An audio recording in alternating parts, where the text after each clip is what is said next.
정오 종합뉴스.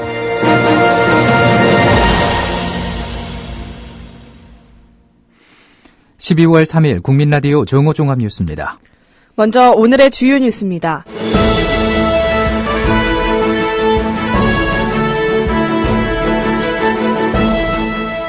(386조 4천억 원) 규모의 내년도 예산안이 오늘 국회 본회의를 통과한 가운데 핵심 쟁점에서 야당이 사실상 밀렸다는 지적이 일고 있습니다. 경찰이 내일 모레 예고된 2차 민중 총궐기 집회의 세 번째 서울도심 집회 신고도 금지한다고 통보했습니다. 정부와 새누리당이 추진하고 있는 복면 금지법에 항의하는 가면 집회가 부산에서 열렸습니다. 2017년 폐지될 예정이었던 사법시험이 2021년까지 4년간 더 실시됩니다. 국민라디오 정오종합뉴스 잠시 후 시작합니다.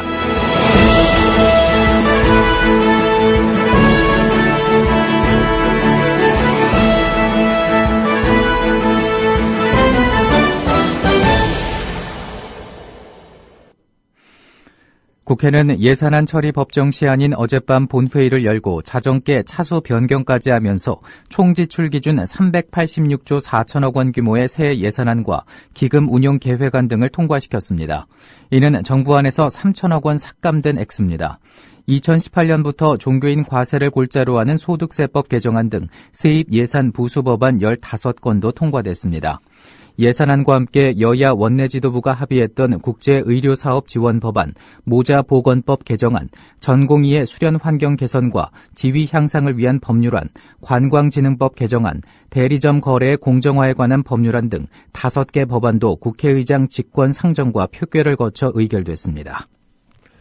386조 4천억 원 규모의 내년도 예산안이 오늘 국회 본회의를 통과한 가운데 핵심 쟁점에서 야당이 사실상 밀렸다는 지적이 일고 있습니다. 누리과정 예산인 만 3세에서 5세의 무상교육 예산은 국가 책임이 명시되지 않은 채 우회 지원으로 액수도 지난해보다 삭감되는 것으로 결론났습니다. 또한 4.16 세월호 참사 특별조사위원회 예산 증액에도 실패했으며 역사 국정교과서 관련 예산도 정부안 그대로 유지됐습니다. 반면 살수차 예산은 일부만 삭감됐고 노동관련법 처리에 대해서는 여야 지도부가 임시국회에서 합의 처리 내용을 담은 합의문을 도출하는 것으로 마무리됐습니다. 경찰이 내일 모레 예고된 2차 민중 총궐기 집회의 세 번째 서울 도심 집회 신고도 금지한다고 통보했습니다. 서울지방경찰청은 주최 측에 평화 집회를 약속하는 양해각서를 체결할 것을 제안했지만 거절당했고 집회 목적 등을 봤을 때 폭력 시위로 변질할 우려가 크다고 밝혔습니다. 앞서 500여 개 시민단체로 이루어진 시민사회단체 연대회의는 경찰에 내일 모레 서울광장에서 대학로까지 행진하겠다는 집회 신고서를 제출했습니다. 경찰은 이전에도 전국 농민의 총연맹과 진보성향 시민단체들로 이루어진 백남기 범국민대책위가 내일 모레 서울 도심에서 열겠다고 신고한 집회를 모두 금지 통고했습니다. 정부와 새누리당이 추진하고 있는 복면 금지법에 항의하는 가면 집회가 부산에서 열렸습니다. 민주노총 부산본부는 어제 부산시 부전동 주디스태와 앞에서 총파업 결의대회를 열었습니다.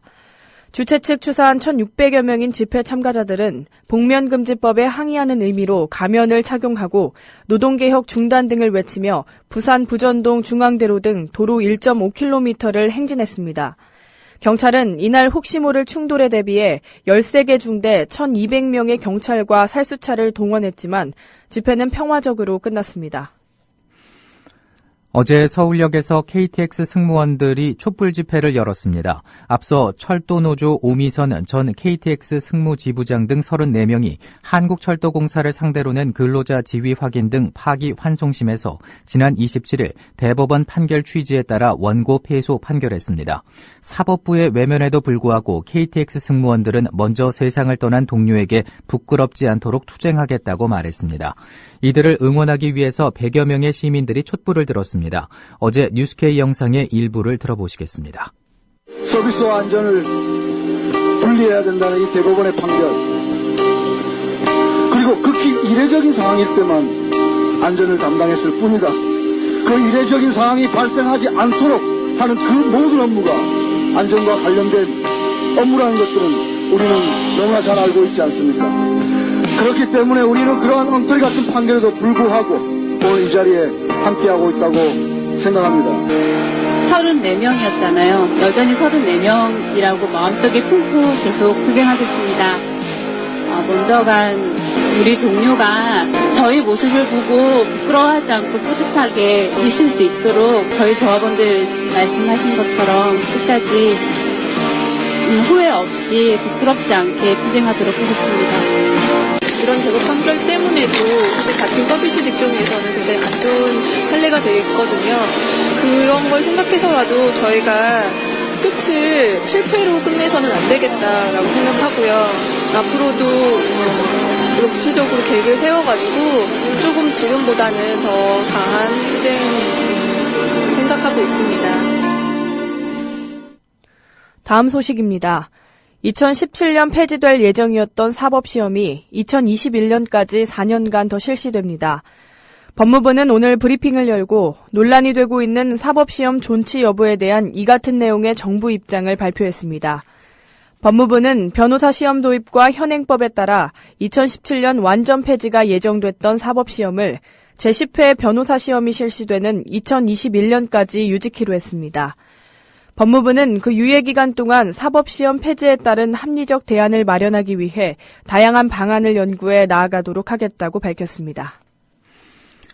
해군 해상작전 헬기인 와일드캣 도입 사업과 관련해 금품 로비를 벌인 혐의를 받고 있는 무기중개상의 구속영장이 또 기각됐습니다.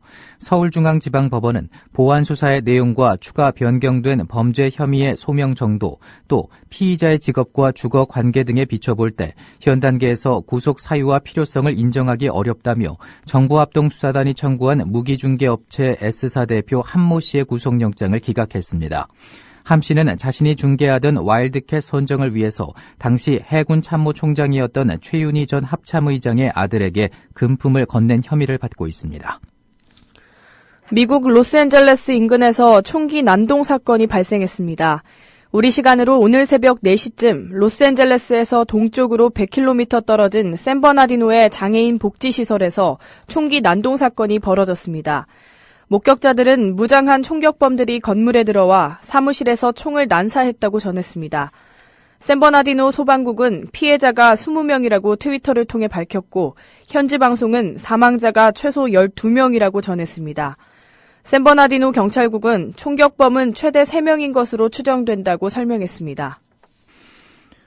국민건강보험공단의 신규 직원 채용 합격자 발표 과정에서 오류가 확인돼 합격자 명단이 전면 바뀌게 됩니다.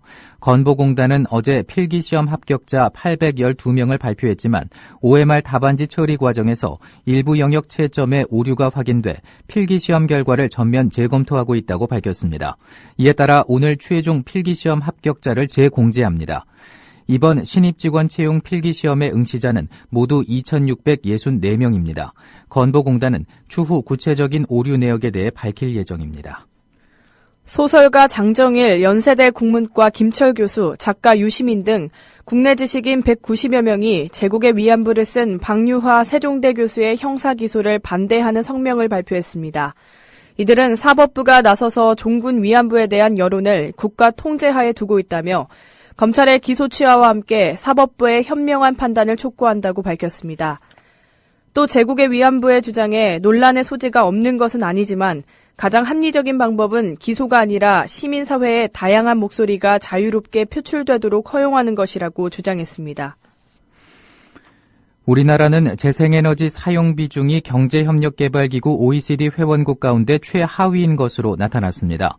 국제에너지기구 IEA의 2015 재생에너지 정보를 보면 우리나라는 1차 에너지 총 공급량에서 재생에너지의 비중이 1.1%로 OECD 34개 회원국 가운데 최하위였고 회원국 평균인 9.2%에 크게 못 미쳤습니다. 재생에너지는 태양광이나 태양열, 풍력, 수력, 조력, 지열, 바이오 에너지 등을 일컫는 말입니다. 우리나라의 재생에너지 비중이 현저히 낮은 것은 경제성장 과정에서 에너지 수요가 증가하면서 값싼 원자력이나 화력 발전을 확대해왔기 때문으로 분석됩니다. 영국 의회가 시리아의 이슬람 급진 무장 세력 IS에 대한 영국 공군의 공습을 승인했습니다.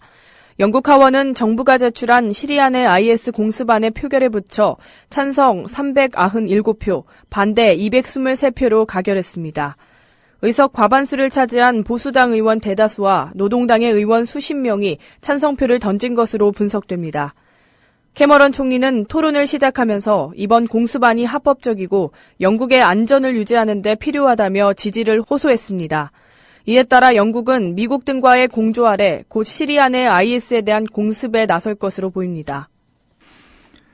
여자친구 폭행으로 논란을 일으킨 조선대 의학전문대학원생이 감금 혐의로 추가 기소됐습니다. 광주지방검찰청은 여자친구를 때려 다치게 한 혐의로 기소된 조선대 의전원생 박모 씨에게 감금 혐의를 추가로 적용해 벌금 300만 원의 약식 기소했습니다.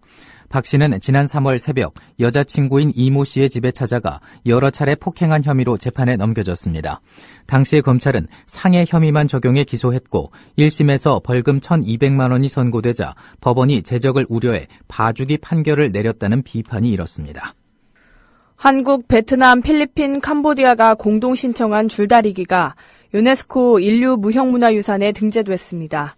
줄다리기는 지난 11월부터 나미비아 빈투후크에서 열린 제10차 무형유산위원회에서 인류 무형문화유산 심사를 받은 결과 등재가 최종 결정됐습니다. 한때 보류 판정을 받기도 했지만 한국을 비롯한 4개국 공동등재 추진단의 적극적인 교섭으로 성과를 얻게 됐습니다. 줄다리기가 등재되면서 한국은 총 18개의 인류 무형유산을 보유하게 됐습니다. 제닛 옐런 미국 연방준비제도 의장은 기준금리 인상을 너무 오래 지연시키는 것은 위험하다고 지적해 이번 달 금리 인상 가능성을 강력히 시사했습니다.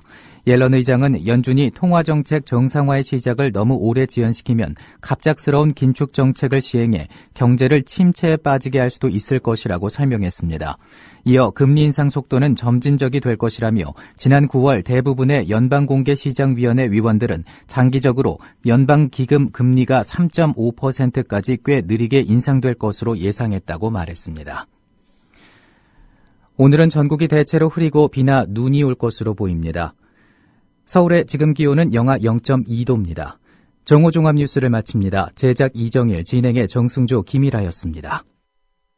국민라디오